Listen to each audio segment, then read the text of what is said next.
Jelajahi cara baru mendapatkan informasi. Download Metro TV Extend sekarang. Indonesia akhirnya jadi beli pesawat jet buatan Amerika Serikat, pemirsa, F-15IX. Nah, ini jadi ada peristiwanya pada saat kemarin sudah diteken ya untuk kerjasamanya. Jadi Menteri Pertahanan Prabowo Subianto menaikkan pembelian 24 unit pesawat tempur. Kabar ini diposting di akun Instagram Prabowo Subianto.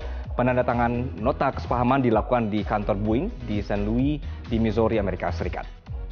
Nah, pembelian pesawat ini, pemirsa, sempat tarik ulur berkenaan dengan menunggu persetujuan Kongres Amerika dan juga soal deal harga. Nah, kepastian rencana pembelian akhirnya disampaikan Prabowo setelah melakukan pembicaraan empat mata dengan Menteri Pertahanan Amerika Serikat di Jakarta.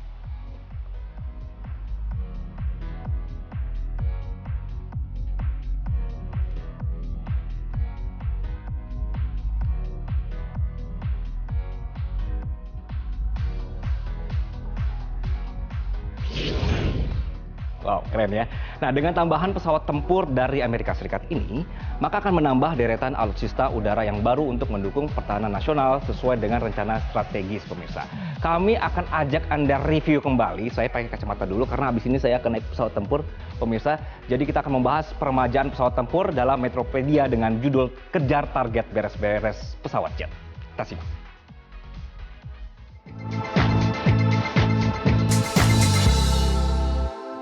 Pemirsa, Anda menyaksikan Metropedia bersama saya, Anggi Hasibuan. Satu persatu, pemirsa, alutsista yang rusak atau sudah mulai usang ya diganti oleh pemerintah. Alat-alat baru sudah mulai datang, misal yang paling baru adalah pesawat C-130J Super Hercules, di mana kita beli ada 5 pesawat baru dari Amerika. Ini adalah rangkaian alutsista yang dimutakhirkan untuk memperkuat pertahanan. Nah, dalam Metropedia kali ini kami ajak Anda untuk melihat kembali kekuatan alutsista udara kita yang masuk dalam rencana strategis pertahanan. Yang pertama, pemirsa, dalam deretan pertama ini yang sudah sering kita dengar adalah pesawat tempur dari Prancis, Dassault Rafale. Nah, ini dia pesawatnya, pemirsa, di kanan saya. Yang kita rencanakan akan dibeli ada 42 unit. Perkembangannya, Kementerian Pertahanan sudah membayar tahap kedua sebanyak 18 jet ke pihak Dassault Aviation. Pembayaran ini menyusul kontrak tahap pertama yang sudah lebih dulu lunas pada September 2022. Berarti sejauh ini Kemhan sudah bayar 24 unit, tinggal sisanya lagi belum. Direncanakan 42 pesawat jet Rafale bisa bergabung semuanya utuh di pertengahan 2026. Dari segi spesifikasi, pesawat di sebelah kanan ini, pemirsa, memiliki mesin kembar yang cocok sekali untuk multimisi.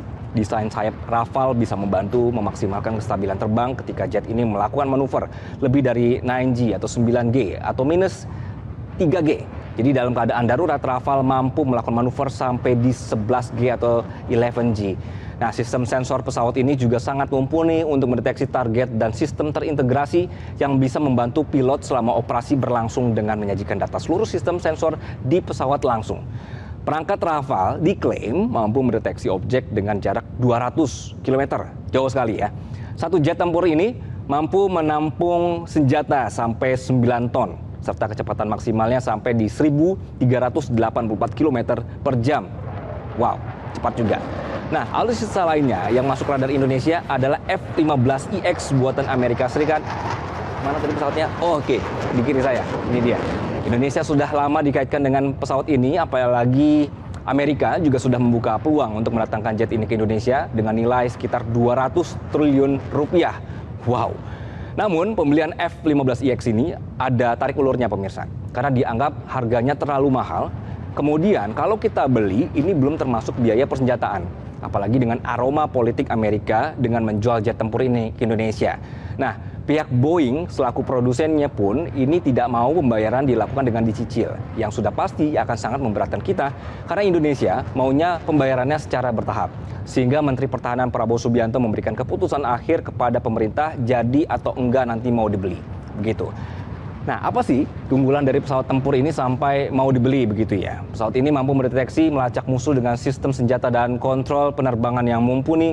Mereka menyebutnya dengan avionic multimisi. F-15 juga memiliki sistem radar yang bisa mendeteksi target yang terbang tinggi, kemudian juga yang terbang rendah juga terpantau tanpa gangguan kondisi di daratan. F-15 ini mampu terbang dengan kecepatan 3.017 atau 3.000 km per jam dengan ketinggian maksimal 19.000 meter. Jadi sangat jarang varian tempur bisa melesat sampai Mach 3 atau Mach 3 dan juga bahkan bisa lebih. Kencang sekali. Oke. Nah, bicara soal lebih, ini harus uang agak berlebih dulu sepertinya baru bisa beli F-15IX atau pesawat canggih lainnya. Sedangkan negara kita juga harus bagi-bagi anggaran dengan sektor yang diprioritaskan. Dalam data selanjutnya yang saya tampilkan di Millennium Falcon ini, pesawatnya Han Solo dari Star Wars ya, bahwa ini adalah simbol atau Millennium Falcon ini kita jadikan simbol bahwa udara kita atau pertahanan udara kita harus lebih maju dan canggih biar kayak kecanggihan pesawat andalan Han Solo ini tadi. Kuncinya apa? Alokasi anggaran. Begitu. Jadi Menteri Keuangan Sri Mulyani tanggal 16 Agustus kemarin mengumumkan alokasi belanja hukum, pertahanan dan keamanan sebesar 324 triliun rupiah. Berarti pemirsa, dengan anggaran pendapatan dan belanja negara 2024 sebesar ini, negara kita sudah berturut-turut sejak tahun 2021 mengalokasikan angka fantastis selalu di atas 300 triliun untuk beli senjata dan kendaraan tempur. Ini saking karena kepengennya Indonesia semakin bagus alutsistanya. Ini tidak hanya untuk angkatan udara saja ya, tapi juga semua matra TNI harus bagus alat-alat tempurnya. Nah, bicara soal perkembangan alutsista dalam negeri, Menteri Pertahanan Prabowo Subianto mengatakan Presiden itu maunya Kemhan juga memaksimalkan produksi dalam negeri. Jadi dia mengatakan saat ini ada kontrak alutsista yang 50%-nya berasal dari produksi dalam negeri. Makanya ketika memilih beli pesawat tempur, Indonesia juga harus cari partner yang mau diajak kerjasama untuk alih teknologi atau memaksimalkan SDM lokal untuk bisa mengembangkannya. Sejauh ini, pemirsa, yang agak ramah nih, yang mau nego begitu ya, itu cuma Prancis dan Rusia. Makanya kadang kita melihat adanya tarik ulur saat pembelian. Kemudian Presiden mengatakan bahwa mana tadi ini dia infonya bahwa Presiden bilang kerjasama pertahanan tidak hanya terfokus pada pembelian alutsista, tapi juga memikirkan pengembangan dan produksi bersama, alih teknologi, kemudian investasi di bidang industri pertahanan. Begitu. Jadi pemirsa, semua ini adalah bagian dari rencana besar peremajaan dan pembangunan sistem pertahanan nasional. Proses anggaran sampai disetujui juga tidak bisa cepat, jadi harus hati-hati dan memilih mana yang sesuai untuk sekarang dan juga beberapa tahun jauh ke depannya. Sekian untuk Metropedia kali ini, sampai bertemu di edisi berikutnya.